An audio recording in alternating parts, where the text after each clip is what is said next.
Título: Os primeiros passos. Sentamo-nos, a clarividente e eu, aproveitando uma pausa de nossos trabalhos mediúnicos. A noite se alongava na madrugada quieta do Vale do Amanhecer, e vacilávamos em nos entregar ao repouso, face às inquietações trazidas do mundo invisível, resíduos naturais das centenas de pessoas que haviam passado por nós em busca de socorro espiritual. Em 1960, dizia ela, respeito do seu quadro espiritual e missionário, sim, em 1960, eu não tinha uma conduta moral adequada ao meu quadro mediúnico, embora minha clarividência fosse tão grande como agora. Apesar das advertências de meus mentores, aos quais dava pouca atenção,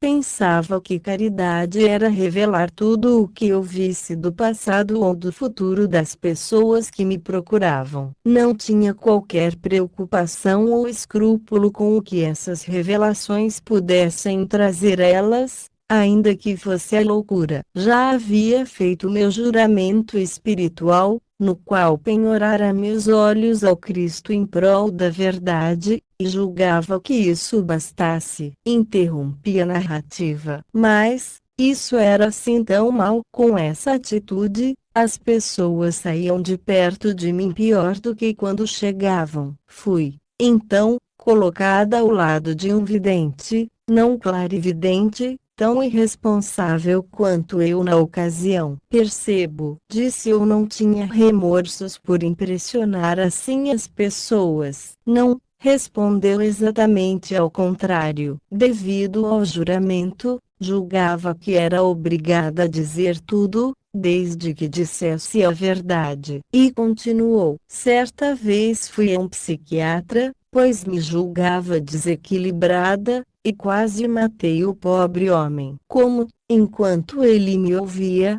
procurando entender o meu caso, deparei com uma figura ao seu lado, que fazia gestos, chamando minha atenção, pois, como você sabe, eu vejo e ouço nos dois planos, simultaneamente. É como se me desdobrasse em duas ao mesmo tempo. Esse fenômeno, no princípio, me atordoava. Com o tempo, porém, consegui manter minha atitude coerente no mundo físico, como se nada estivesse vendo ou ouvindo. O fato é que o espírito de um senhor de certa idade insistia em dizer que era o pai do psiquiatra e que havia morrido há 2 meses. E a senhora, o que fez? Não tive dúvidas, fui logo dizendo para o doutor: olhe, seu falecido pai está ao seu lado. Mas, perguntei eu, não foi bom ter acontecido isso? A senhora não deu uma prova da existência do espírito? Não. Minha missão ali era de receber o que o psiquiatra pudesse me dar, e não fazer uma demonstração de minhas qualidades mediúnicas. E, também, arrisquei muito. E se aquele espírito não fosse do pai dele, ele ainda fosse vivo? Quantas vezes os espíritos sofredores mistificam com perfeição, tomando a aparência das pessoas, dando endereços e indicações corroboradoras do que pretendem afirmar. Com a minha atitude eu já caminhava para a loucura e levava os que me cercavam para o mesmo caminho. Fez uma pausa, e prosseguiu. Nesse tempo, fui procurada por uma senhora idosa, de aspecto doentio, que disse precisar de mim. Estava muito doente e não tinha recursos para procurar um médico. Eu morava no núcleo Bandeirante, e estava pronta para ir ao plano piloto, tratar de meus negócios. Eram mais ou menos 11 horas da manhã e, com receio de perder os encontros, pedi que ela me esperasse, e saí. Levei comigo meus 2 filhos pequenos, que me ajudavam um pouco no ganha-pão cotidiano. Mergulhei nos negócios e esqueci da mulher. Absorvida em meus afazeres, não percebi o tempo passando. Havia almoçado com meus filhos e, subitamente, Justo às 3 horas da tarde, percebi a presença, junto a mim, de um guia, que me disse: Neiva, volte depressa para sua casa. Aquela mulher que você deixou à sua espera, esta manhã, está passando muito mal, e vai morrer. O seu pessoal, em casa, está apavorado, e não sabe o que fazer. Assustei-me, mas, ao mesmo tempo, me senti revoltada com essa interferência indevida na minha vida. O guia, porém, insistiu, acrescentando: essa é sua cobradora, um espírito que foi sua vítima numa encarnação passada. Vá depressa. Agastada com a insistência, respondi, sem perceber que falava no plano físico. Ela que morra. Não vou deixar minhas obrigações por fazer. Afinal, tenho que comer, não tenho que ganhar dinheiro, não tenho, não vou. Vendo que eu estava falando sozinha, meu filho, espantado, perguntou o que eu dissera, e tive que lhe explicar que estava falando com um espírito. Quem era? Perguntou ele. Respondi, então, que o espírito de chamava Mãe Tildes, nome abreviado de Mãe Matildes. Nesse tempo, essa querida amiga do plano espiritual já estava ao meu lado. E a senhora foi? Perguntei. Não, disse ela, só cheguei em casa pelas 6 horas da tarde. Encontrei o Jair, um dos meus irmãos de trabalho, a ponto de ficar louco, pois a mulher estava agonizante. Diante desse quadro, fiquei desesperada. Nisso, percebi a presença do vovô hindu, o médico espiritual que nos assistia em assuntos de doença. Olhei,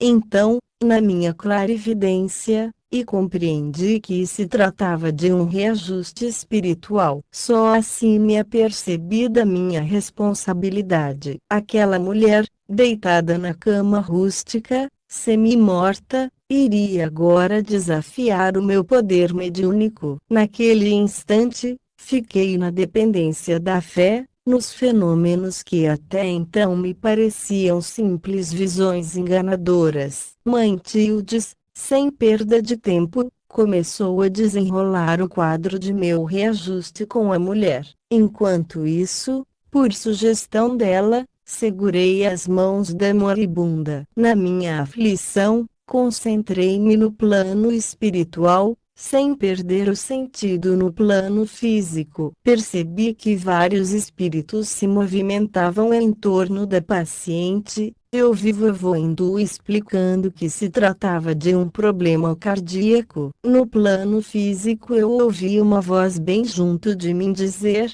se essa mulher morrer, vai dar um bode. Senti o peso da responsabilidade sobre meus ombros. Tudo porque não quisera ouvir a voz amiga de Mãe Tildes. Se tivesse vindo logo, teria providenciado a remoção da mulher para o médico, enquanto havia tempo. Agora, o perigo era a mulher morrer ali em casa. Avaliei minha posição e, então, pela primeira vez, prometi ao Pai Seta Branca que, dali em diante, obedeceria aos espíritos e procuraria amar as pessoas. O quadro que Mãe Tildes desenrolava como se fosse um filme cinematográfico, continuou. Mergulhei numa outra dimensão, no passado remoto, sem perder, nem por um momento, a noção do ambiente físico em que me encontrava. A paciente do catre transformara-se numa bailarina negra que dançava seminua. O chão era de ladrilhos brilhantes,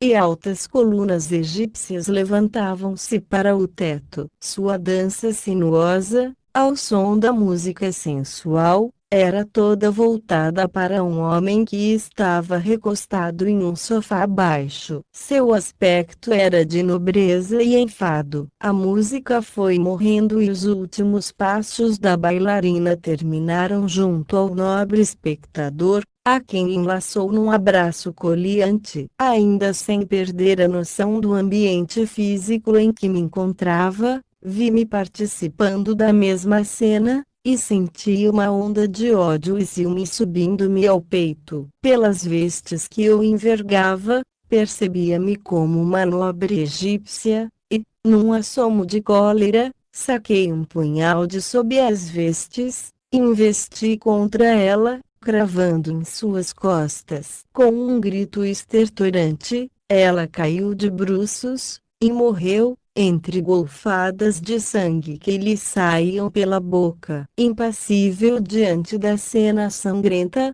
o nobre do sofá me arrastou para ele. Juntos, brindamos aquele meu gesto, considerado de coragem. Vi alguns escravos que entraram e carregaram aquele corpo que, até há pouco, era uma promessa de vida e de prazer. Ainda absorta naquela cena de alegria macabra, senti, subitamente, uma pesada mão no meu ombro e ouvi a voz da bailarina negra me dizer: "Voltarei um dia, e você me pagará." Na última cena que presenciei, vi-me na roupagem da nobre egípcia, com os olhos arregalados, como se fossem sair das órbitas, e, ao meu lado, o espírito da bailarina negra, Nicásia. Vivamente impressionada pelo que acabava de ver, voltei-me para Mantildes, implorando socorro. "Não entendo,